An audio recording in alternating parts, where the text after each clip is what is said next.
Madame la Présidente, chers collègues, l'heure est grave.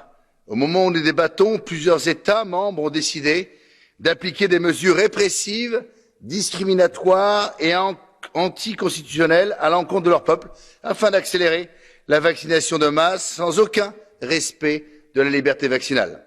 Répressive comme en Hollande, où la semaine dernière, les forces de police ont reçu l'ordre de tirer à balles réelles sur la population. Discriminatoire lorsque des États comme la République tchèque, l'Allemagne, l'Autriche ou la Slovaquie décident de confiner leurs non-vaccinés sous peine de sanctions lourdes, voire de prison. Inconstitutionnel lorsque le gouvernement letton interdit aux parlementaires de voter ou de participer au débat s'ils n'ont pas reçu le vaccin. Ces mesures inqualifiables, totalement disproportionnées, ne reposant sur aucun fondement scientifique, sont une honte pour l'Europe. Tout particulièrement lorsqu'il est avéré que le vaccin n'empêche ni la réception, ni la transmission du virus.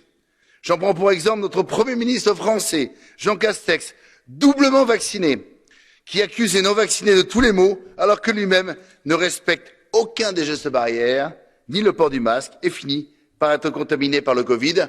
Quel mépris, quel guignol! L'Union européenne ne cesse de parler du danger de la prétendue extrême droite et de sa tentation totalitaire d'un régime policier, fasciste et tyrannique. Mais nous y sommes, car c'est bien ce régime qui prévaut aujourd'hui au sein de l'Union européenne, qui se prétend pourtant démocratique. Quand le ministre allemand de la Santé a déclaré, pas plus tard que lundi, que les Allemands seraient vaccinés, guéris ou morts d'ici la fin de l'hiver, j'ai compris que cette pandémie vous avait rendu complètement dingue. Je demande aujourd'hui à ce Parlement de condamner de la manière la plus ferme ces mesures qui violent tous les principes de démocratie, de justice et de liberté. On attribue à Churchill la phrase « Les fascistes de demain s'appelleront eux-mêmes antifascistes ». Si vous ne réagissez pas, chers collègues, contre ces mesures liberticides, il faudra que les peuples prennent leur destin en main et brisent leur carcan